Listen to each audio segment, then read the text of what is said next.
All right, what's up, guys? So we are back today. There's a very interesting article that just came out. Well, it didn't come out. It's from 1998, from 22 years ago. It was an article before Guilty Gear came out with a very young Daisuke and another dude named Abe. Is Abe still in the development team? I don't know.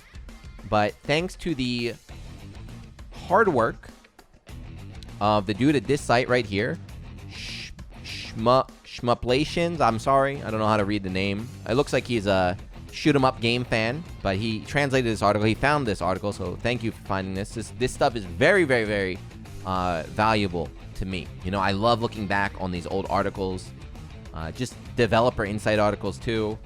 There's a couple on the Juno WordPress. You can check that out. Anyway, I already read it, so I don't want to go word for word. It'd be a little bit too long, but let me just summarize and we'll get over some interesting points together with you guys. So there's two articles here. The first is in the PlayStation magazine. I guess it'd be the PlayStation. So in Japan. And then the other one down here, where's the other one? Is in Dengeki PlayStation. So Dengeki's still around here. But look at this. That's Daisuke right here. My man looks like a nerd, man. If I would have shoved his head in the toilet. And his buddy Abe, I would have stuffed him in a locker. These two absolute geeks somehow created the coolest and, you know, heavy metal, violent fighting game. They created a legacy. But thank you, guys. So how long they asked him about Guilty Gear?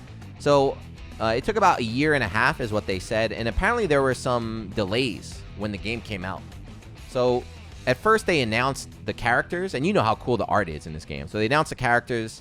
They gave a little bit of like screen caps of the game, and apparently the feedback was really good. So people in Japan were hyped, but then there was problems with Arxis, and it says it took about a year and a half for the game to actually be made after it was like announced and everything. So I had no idea. I had nothing. I had no knowledge of this game at all. We live in an information age. The internet's out there. You know about things before they happen, right? Games are getting leaked and everything. Information just is instant. But back in the day, video game magazines were actually very, very important. I would read whatever magazine every month, and I would learn about new games and things like that. So I remember, I think it was PlayStation Magazine.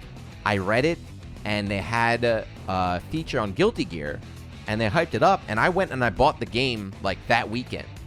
I was like, this game looks ridiculous. It wasn't like this game will be released soon. They were like, this game is out now. I was like, holy crap, I got to go buy Guilty Gear. But it was awesome. Anyway, it says, how did Guilty Gear get started? I like this line right here. So Daisuke himself says he wanted to make, he's like, fighting games were good. He played Street Fighter 2. Abe played Tekken. But he's like, I wanted to make a game that had truly cool characters in it. Right? That's what you get when you play the original Guilty Gear 2. You could feel that this game was just made with style. It was something like style was one of the key focuses of the game. And him saying this before the game came out, it makes sense right there. What in the world is going on? Again, they're just talking about the problems at Arxis. The fans must be waiting. Yeah, I talked about that. This part's interesting, too. He says, hey, I think May originally had an axe. So we're like, oh, crap. We were reading with the stream earlier. Like, May, you know, she had an anchor. May used to have an axe. We're like, man, that'd be pretty cool, I guess. But this guy was wrong. It wasn't May. May didn't have the axe. Also, in the beginning, Potemkin actually had an axe. That's how he was when he announced him, but ultimately removed it. So Potemkin was supposed to be an axe character? Screw that. The grappler, and he's got an axe? No thank you. They talk about development. He says one of the key things we wanted for Guilty Gear, the original Guilty Gear, is we wanted to focus on prediction and strategy tactics. If you played the original Guilty Gear, none of that matters. The original Guilty Gear is a horrible game. It is a kusoge to the maximum extent. There is no like interaction. It's two dudes just wailing at each other. So Daisuke got the cool part down, but he didn't really get the thinking part down. Were the characters modeled after anyone? This is cool too. So they asked about inspiration. So one of the series that Daisuke mentioned is Bastard. If you guys know Bastard, it's a really old manga anime series that my mom wouldn't let me watch or rent from Blockbuster because, you know, it's titled Bastard. And even on the back of the case, you could see the anime titty. You could see the girl's anime titty. I saw it anyway. Don't worry, guys. I saw it anyway. But yeah, when he said Bastard, I was like, oh yeah. It kind of... Bastard has that kind of old grunge rock, the long, like spiky hair for the dudes. I was like, oh yeah, I can see the kind of the inspiration from that series. Here we go. So the big selling point of Guilty Gear's gameplay are the instant kills and the Sakai, the killing realm. I still don't know what Sakai is. I think it's the red before the instant kill comes out here. But yeah, they explain. I like this part. You know, it seemed weird to me that despite everyone's using weapons, no one dies from the hits. So that's why they added instant kill, because they're like, if everyone's got a weapon, we should make it so people die instantly. But then it turns out they didn't like instant kill and they wanted to take it out later, but it was too late, so they left it in. On this YouTube channel, I did a playthrough of the original Guilty Gear. Go watch that, and you'll see how broken instant kills were. They were pretty bad, but unfortunately for them, they couldn't take it out there. This is so true right here. This is I'll read this word for word here. But according to what I've heard from players, some like the instant kill mechanic, some don't care for it. But both sides share one thing in common. They both think it's good that this wasn't released in game centers or arcades, right? If you inserted your 100 yen and then died in 2 seconds flat, you'd be livid. That is absolutely 100% correct. The first Guilty Gear should not have been in arcades. The game is not at the level that two people can fight each other. To me, the original Guilty Gear is a one-player computer game. But if it was in arcades and it had instant kills like this, if you didn't see it, here's a video of instant kills. If you've never seen it before. Ready? You run up, press a button, go in that mode, input, instant kill. Instant kills take 2 rounds, by the way. There's no requirements. That's it. You just run up, do it, game over. If that happened in arcade, there would be bloodshed, I think. Chairs would go flying, ashtrays getting tossed, I don't know. But yeah, it's good. It's good that the original Guilty Gear was not in the arcades there. Yeah, so he said 10 characters is a good start. I feel like that's a decent start now, but in 2020, with fighting games, 10 characters is not enough, right? To me, it's fine, but people get furious. They were angry at Grand Blue. Grand Blue came out with, what, 11? 11 characters, plus like 5 DLC? Twitter was furious. They're going to get furious at this article. Daisuke, how dare you think of 10? But they wanted to add a character that, look, this was supposed to be a character that was going to be in Guilty Gear, thank God. Space Sheriff Gavin. Thank God they took this guy out. What the hell? Why would you put this dude in the game? I don't know, but they were like, we're going to put in a character like that. We took him out. It's kind of whack. This is Milia's original design here. She looks very cute, right? She looks pretty cool. But they talk about how she originally was supposed to be a knife wielder. They're like, she had knives in every nook and cranny. But then they felt like she was underdeveloped. And that's why they changed her to have her hair fighting style. I agree. You know, there's nothing wrong with this design right here. But it's not that iconic. You know, it's just girl with knife. I remember when the game came out and I was like, she fights with her hair? I was like, what the hell is that? Like, this is so weird. But I think it was the right choice later on. And now again, 2020, we got Strive Millie still fighting with her hair. Strive Millie is like 3 times as thick as this one though. Look how scrawny this girl is. She looks like Bastard though. She does. She has the Bastard art style. The programmer guy Abe, he mentions he's a big Tekken fan a couple times in the article. He said he wanted to add tackles, but they couldn't. Okay, he tells about the hidden character Baiken. So I've talked about this too. These dudes, look at these little dudes here. These 2 little guys, they are Japanese nationalists, I guess. So they explain how Baiken is Japanese, right? So it says, I think you figure out for yourself if you watch Maid's endings, but Japanese people are special in the world of Guilty Gear. When the first gear appeared, the first attack took place within the Asian region because they instinctively sensed the danger from that race, the beautiful Japanese bloodline. So yeah, I'm not trolling. That's the real story there. So they explain that Baiken is a very important character. This is I think the most important or interesting line in the whole article. They asked, wow, it seems like you have a lot of lore in Guilty Gear. Do you want to keep going with the sequels? He says, this is Daisuke, by the way. He says, at the moment, I'm not thinking about it. The backstory we wrote is enough for a trilogy of 3 games, but right now, I don't ever want to make another 2D fighting game. If I did, I'd want to make something brand new with nothing carried over. So again, this is very important to look back on because this is 22 years ago, 1998, and now 22 years later in current year, you see even back then Daisuke was already thinking and feeling like he wants to branch out, do other things, try, you know, he's a very creative person. And now for Strive, he's saying the same exact thing. You know, for Strive, it's word for word. You know, I want to do something brand new. I don't want to keep doing the same thing. I want to do something brand new. But now, you know, you have a whole army of Obama and his little goons attacking the man. This is a recurring theme for Daisuke. Let him rock, man. Is there anything you wish you'd done differently? They talk about making the game. They said the game was too difficult, and this is funny. They say the European testers wrote them a letter in English that said, "I can't beat Millia no matter what I do. Your game is not possible to beat." This is true too, because Millia is the hardest. When I played through the game, I said the same thing. I said Millia is the hardest character. If you fight her towards the end, or if you fight her on like the Maniac difficulty, like you can't beat her. She's ridiculous. She's busted. This is interesting. So if you know the original Guilty Gear, up until, I forget when, Reload, maybe later, or AC, but in the original Guilty Gear, Daisuke voiced Soul Bad Guy. He did it for a while. And he says that he wanted to use a certain voice actor for Soul Bad Guy, but the dude was too expensive.